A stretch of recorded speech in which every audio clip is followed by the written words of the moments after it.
Oi, gente, tudo bem? Vamos falar hoje sobre superdotação. Tô aqui no meu consultório abrindo as portas para vocês desse projeto que para mim é super importante.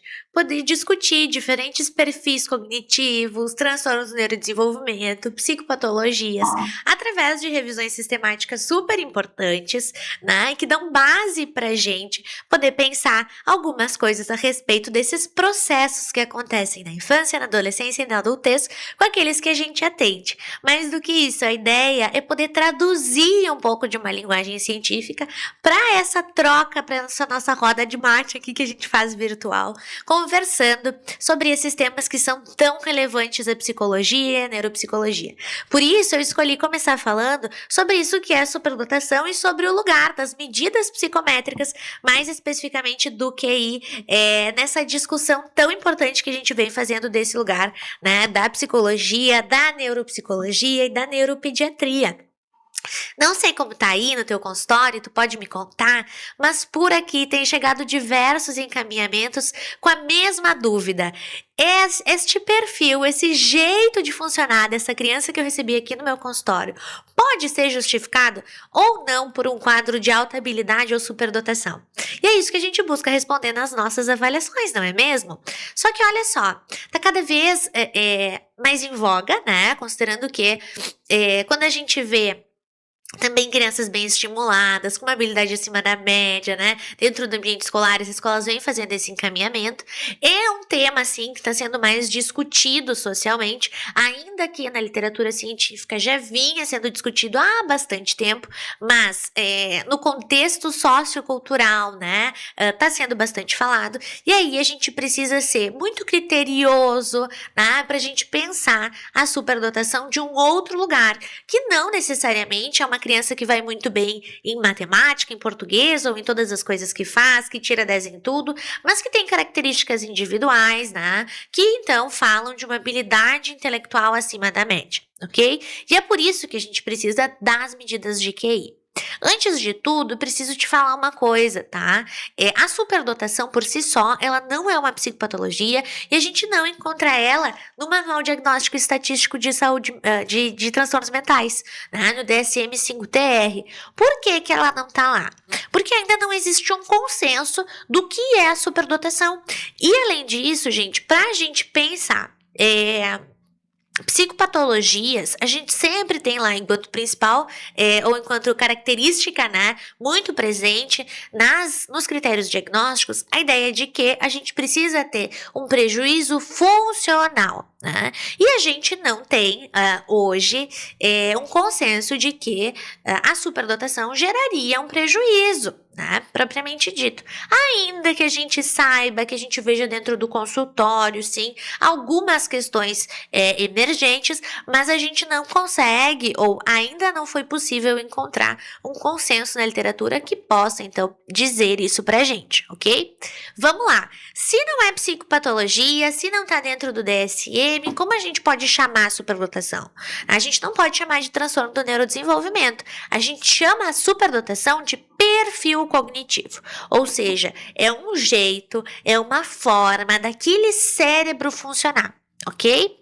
Uma forma daquele cérebro funcionar que hoje tem sido muito medida através de instrumentos psicométricos, mais especificamente, não pode ficar fora, né, dessa mensuração, a escala Wechsler, né, o VISC-4, em que a gente tem ali medidas, né, de memória operacional, de velocidade de processamento e principalmente a medida do coeficiente intelectual, o QI. Tá? Um QI que precisa ser acima de 130, salvo em casos de dupla excepcionalidade, a gente já vê uma discussão, né, que fala da possibilidade de um QI igual ou superior a 120. Quando a gente tem dupla excepcionalidade, quer dizer o quê? Quer dizer que tem associação entre transtorno do espectro autista e altas habilidades, ou ainda transtorno de déficit de atenção e hiperatividade e altas habilidades, ok? Mas do ponto de vista conceitual, gente, a superdotação, ela hoje, né, tem sido entendida assim, enquanto uma habilidade superior intelectual. No entanto, um perfil extremamente heterogêneo, ou seja, perfis muito diferentes em que a gente não vai encontrar sujeitos, né, com este perfil cognitivo, que tenham os mesmos interesses, que tenham um desempenho acadêmico igual, que sejam bons em tudo. Do contrário, né, é um construto, sim, que pode não envolver apenas habilidades acima da média, mas que também pode envolver criatividade, motivação, fatores pessoais, ambientais, interesses específicos, ainda que o QI seja, sim, uma informação relevante para a gente, ok? Além disso, o que a gente precisa pensar?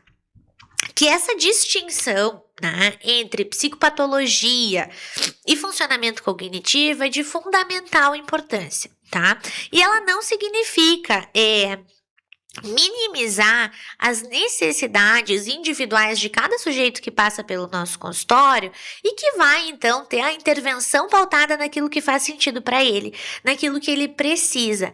Mas significa sim compreender que não há um consenso, e quando não há um consenso, a gente tem que ter recursos, né, de atuação que sejam específicos e que deveria ser assim para tudo, né, gente? Para aquela necessidade do nosso paciente. Além disso, a gente também não precisa patologizar características individuais dos sujeitos, né? Claro, a gente não pode dizer que alta habilidade e superdotação só vem com coisa boa, né? Porque a superdotação vem com desafios, assim como diferentes outros perfis, né? Que não necessariamente dizem de um alto funcionamento, mas de um baixo funcionamento ou de um médio funcionamento.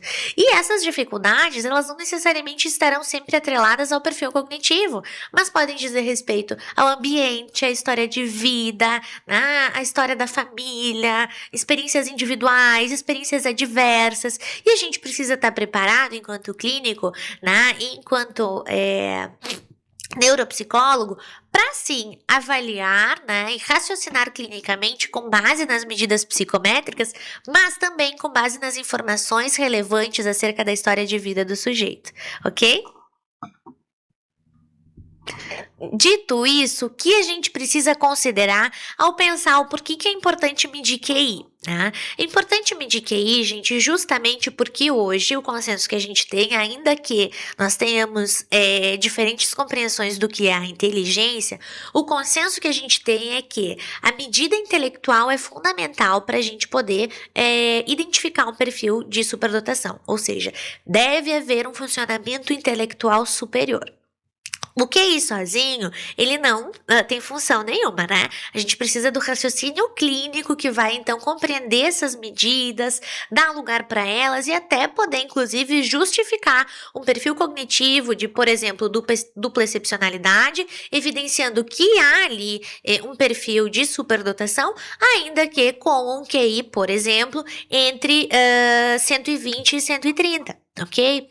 Além disso, a gente precisa compreender que no quadro de superdotação, né, isoladamente falando, a gente também precisa olhar para fatores como motivação, flexibilidade cognitiva, memória, aquisição rápida de conhecimentos, velocidade de processamento, compreensão de ideias, né, a própria resolução de problemas e ao raciocínio dos sujeitos. Por isso que é uma avaliação neuropsicológica, né, essa é uma discussão para outro dia, mas vamos falar sobre isso, não se faz apenas com o VISC, né? A gente precisa de baterias completas com base nas necessidades do sujeito que vem encaminhado para a gente, ok?